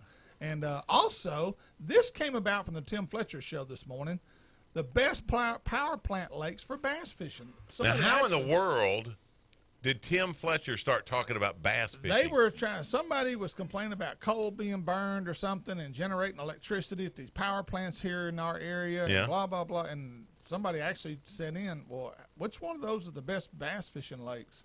Well, of course, Tim didn't have a clue. He said, I don't know. It's a good question for hooking up and tracking down. So I wrote it down. What if the one that Johnny Geist goes to?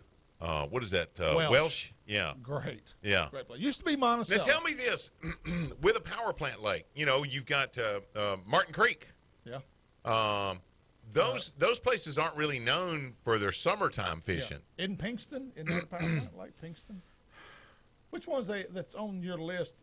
at the Welsh. Boat show. Welsh. No, Welsh. No. No. the boat show B Branch or Boggy Creek. no, it's something Branch, Brandy Branch. Yeah, Brandy that Branch. one there. That's Brandy a Branch. power plant lake Yeah. too. I know, and I think Yeah. Pinkston is too. But anyway, what was your question? And does anybody ever catch fish out of them in the summer?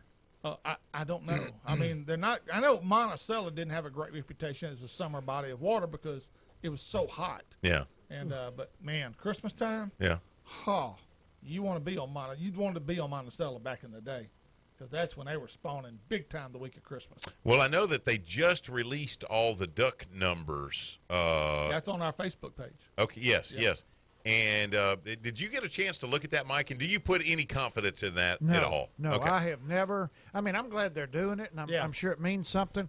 But we have never seen duck numbers are up. Well, we go out there and buy another case of shells, Yeah. No, our duck numbers are down, and we have a good year. Yeah. I've never seen it correlate in what we kill. Tell me this. The only way it does is if you've got a really good increase in new ducks, then you will see maybe an increase because new ducks first year down are a little easier to decoy. Yeah. And it doesn't take but one duck to break away from a bunch, and then some of them will follow them. So you always do like it when you have a bunch of young ducks first year. Well, do like you that. can take what I know about duck hunting and put it in a thimble. Yeah, me too. Still drive a truck around it. Exactly. So here's my question: What helps our Louisiana duck hunters more than anything? Is it Mother Nature, or is it some other factor? Politicians. No, that politicians hurt us. I more know than it does. anything. But if you have a really early, really long, really cold winter, does that help out, or would you rather a longer? What we've had for the last 7-8 years, not really a winter at all. Well, and you say the state of Louisiana. I'm going to take that away, and I'm going to say the West Zone where we're at. And I've said it before, and I know it's for a fact. What hurts the West Zone is that the surveys done by Larry Reynolds, who was head waterfowl biologist for LDWF. We've had him on the show. Had him on the show several times, and he's a very, very knowledgeable guy. I like him. He's got one of the most thankless jobs on the face of the earth. Yeah. But he does surveys, and in these surveys, it's people will say, "Do you want an early season? Do you want a late season?" More people go for a late season, and they think, "Well, I kill more ducks into January." No, you do not. You do not. What hurts us is we've got 3 or 4 times more deer hunters than we do duck hunters, and a lot of these people doing this survey are deer hunters, and they're not going to miss November and December because they're deer hunting. January is the only time they duck hunt. So they vote for a later season. What would help North Louisiana, West Louisiana, is if our season opened either the first Saturday of November or the last Saturday of October, because that's when our calendar ducks, that we call them, they're the ones that are going to migrate no matter what. They're not going to stop in the cornfields of Missouri. They're going to go to South Louisiana and Mexico, Texas. They're coming through.